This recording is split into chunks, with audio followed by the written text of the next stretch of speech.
the US Capitol a year on, covered in snow. It's very beautiful, a little bleak, but it is a bit of a chilly reminder of what happened a year ago. As you'll probably remember, we were here covering the insurrection, coup, whatever you like, and personally, obviously, it was a huge story, but also a bit of a dramatic moment. Let me just point you over here.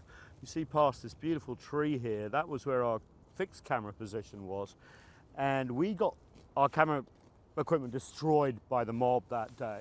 I had to flee on my scooter, and it was a very scary moment. And a year on, you know, obviously we're reminded of what's happened on I am personally, but the real question has to be, what's happened to American democracy? Joe Biden is president, yes, but there are real fundamental questions still going on. There's an investigation going on inside Congress onto who was responsible.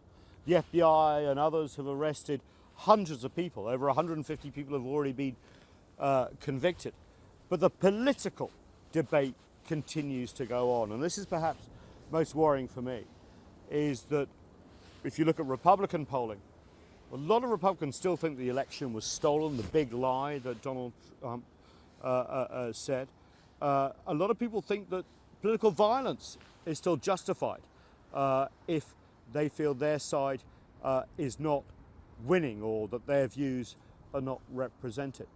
And there are still, despite the investigation here, big questions about how much Donald Trump, then president, and his administration were part of instigating the mob that we saw here create so much damage and lead to deaths of Capitol police officers and others. So it's really quite interesting. A year on, obviously all these feelings come back, the snow, the cold, but also it's a very frigid time for American democracy.